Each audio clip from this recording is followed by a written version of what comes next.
Bom dia, meus queridos alunos. Estamos aqui para concluir o nosso capítulo 9, né, com o método socrático. Espero que vocês estejam todos bem, realizando as atividades, fazendo o possível e o impossível para enviar para todos os professores, tá bem? Então, vamos dar início à nossa aula, tá certo? Então, método socrático. O período socrático foi um período conhecido como século de Péricles, que surge a democracia. O que na verdade é essa democracia? É quando o cidadão, era que se excluía os chamados dependentes. Então, democracia é você exercer sua democracia, é você ser cidadão.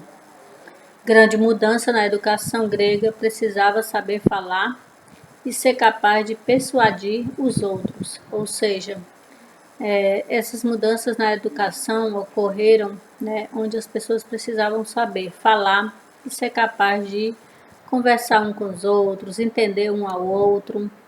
E antes, para os aristocratas, deveria haver o homem ideal. Qual era esse homem ideal? Era aquele homem belo, bom e guerreiro. Que tipo de homem seria esse homem belo, bom e guerreiro? Aquele homem entendedor da verdade, que sabe falar a verdade e que luta pela verdade. Com o surgimento da cidade, há uma nova classe que também desejava exercer o poder. Na verdade, Sócrates estava introduzindo uma novidade na discussão filosófica por meio de seu método, constituído de duas etapas, que era a ironia e a mauética. A ironia vem do termo grego, que significa perguntar e interrogar. Já a mauética vem do grego, que significa parto, vem de parteira, em homenagem à sua mãe, que era uma grande parteira. Sócrates, contra os sofistas, ele rebelou-se contra os sofistas, dizendo que eles não eram filósofos, já que não tinham amor pela sabedoria, nem respeito pela opinião contrária. Ou seja, para Sócrates, os sofistas eles vinham com o pensamento contrário. Ele não respeitava os filósofos, a opinião dos filósofos. Mesmo que uma coisa fosse errada, sua função era sempre defender. Por isso Sócrates não concordava, sempre estava em busca da verdade.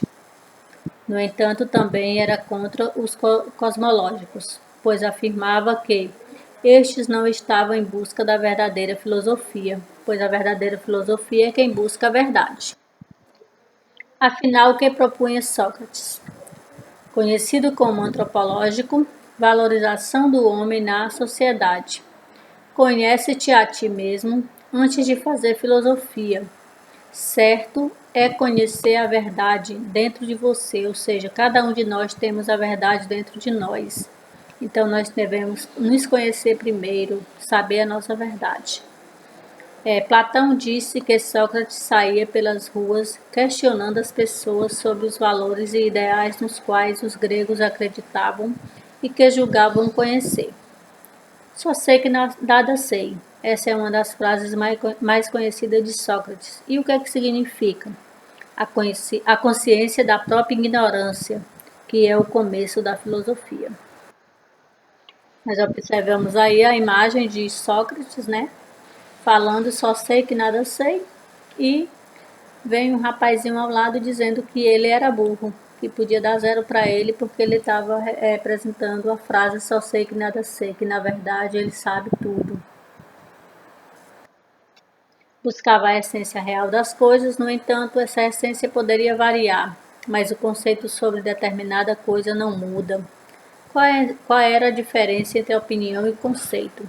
Para os poderosos de Atenas, Sócrates tornava-se um perigo, já que fazia a juventude pensar.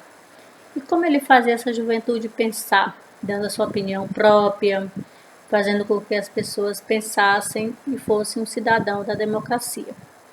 Foi acusado de não respeitar os deuses, corrompeu os jovens e violar as leis. Então, o que Sócrates falou? Isso é uma das frases também dele muito importante. Prefiro a morte a ter de renunciar à filosofia. Agora vem Platão. O mundo ideal de Platão.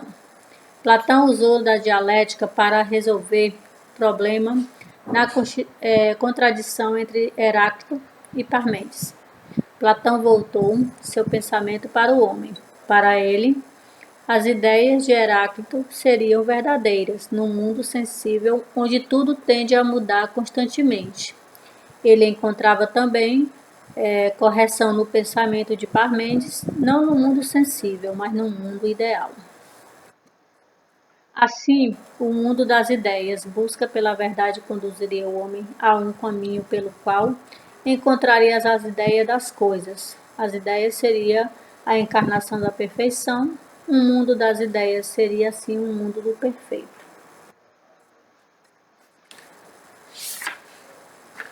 Nós também temos um mundo sensível, baseado na realidade sensível informada pelos nossos sentimentos.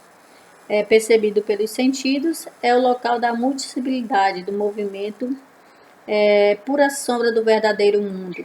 Por exemplo, mesmo que existem inúmeras abelhas dos mais variados tipos, a ideia de abelha deve ser una, imutável, a verdadeira realidade.